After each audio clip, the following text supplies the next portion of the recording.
இங்க ஆகாயத்துல பேசஞ்சர்ஸோட பறந்துட்டு இருந்த ஒரு ஃபிளைட் திடீர்னு ஒரு பறவை மோதினதால அதோட இன்ஜின் ரெண்டும் ஃபெயிலியர் ஆகி கீழே நோக்கி வேகமா வந்துட்டு இருக்குது. ஆனா அந்த ஃபிளைட்டோட கேப்டன் சாதாரணமானவர் கிடையாது. அவருக்கு 42 இயர்ஸ் எக்ஸ்பீரியன்ஸ் இருக்கும். உடனே அவரு என்ஜினை திரும்பவும் ரீஸ்டார்ட் பண்ணி பாக்குறாரு. ஆனா ஸ்டார்ட் ஆக மாட்டேங்குது. அந்த டைம்ல கேபின்ல பவர் கட் ஆனதால பேசஞ்சர்ஸ் எல்லாரும் பேனிக் ஆக ஆரம்பிக்கிறாங்க. கேப்டன் உடனே ஆக்சிலரி சிஸ்டம் ஆன் பண்ணதும் திரும்பவும் லைட்ஸ் எல்லாம் ஆன் ஆகிருது. உடனே கேப்டன் கண்ட்ரோல் டவரை கான்டாக்ட் பண்ணி என்ஜின் ரெண்டும் ஃபெயிலியர் ஆயிருச்சுன்னு சொல்றாரு. அதை கேட்ட சூப்பர்வைசர் ஷாக் ஆகி பக்கத்துல இருந்த ஏர்போர்ட்ல லேண்ட் பண்ண முடியுமான்னு கேக்குறாரு.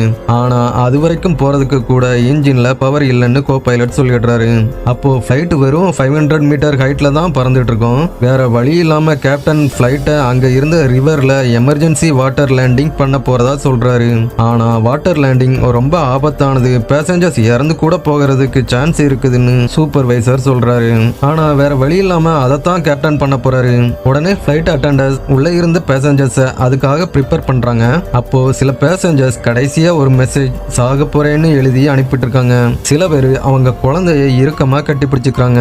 இப்போ ஃபிளைட் அந்த ரிவர் கிட்ட நெருங்கி வந்துருச்சு. கேப்டன் கண்ட்ரோல் லிவரை மெல்ல இழுத்து ஃபிளைட்டோட நோஸை மேல தூக்குறாரு. திடீர்னு பெரிய சத்தத்தோட அந்த ஃபிளைட் வாட்டர்ல லேண்ட் ஆகுது. அந்த டைம்ல ஃபிளைட் பயங்கர ஷேக் ஆகி லைட்ஸ் எல்லாம் ஆஃப் ஆயிரும். ஆனா அந்த சிச்சுவேஷன்லயும் கேப்டன் டென்ஷன் ஆகாம ஃபிளைட்டை பேலன்ஸ் பண்றாரு. ஒரு வழியா நடு ஆத்துல சேஃபா அந்த ஃபிளைட்டை லேண்ட் பண்ணிடுறாரு. ஆனா கொஞ்ச நேரத்திலேயே அந்த ரிவரோட சில் வாட்டர் ஃபிளைட்டுக்குள்ள வர ஆரம்பிக்குது. அதை பார்த்ததும் கேப்டன் ஃப்ரண்ட் டோரோட லைஃப் ராஃப்டை ஓபன் பண்ணி விடுறாரு. உடனே பேசஞ்சர்ஸ் எல்லாரும் அது வழியா பாதுகாப்பா வெளியே வந்துட்டு இருக்காங்க. அப்போ சில பேர் கேப்டன் சொல்றத கேட்காம பயத்துல ரிவருக்குள்ள குதிச்சுடுறாங்க. ஆனா அது வின்டர் சீசன்ங்கிறதால அந்த ஆத்து தண்ணி ஐஸ் வாட்டர் மாதிரி ரொம்ப சில்லுன்னு இருக்கும். கொஞ்ச நேரத்துல ரெஸ்கியூ போட் அங்க வந்துருது. அவங்க எல்லாரும் பாதுகாப்பா அந்த போட்ல ஏறிடுறாங்க. ஆனா கேப்டன் ஃபிளைட்டுக்குள்ள இன்னும் யாராவது இருக்காங்களான்னு ஃபுல்லா செக் பண்றாரு. வெளியே வந்ததுக்கு அப்புறமும் எல்லா பேசஞ்சர்ஸும் பத்திரமா இருக்காங்களான்னு கேட்டுக்கிட்டே இருக்காரு.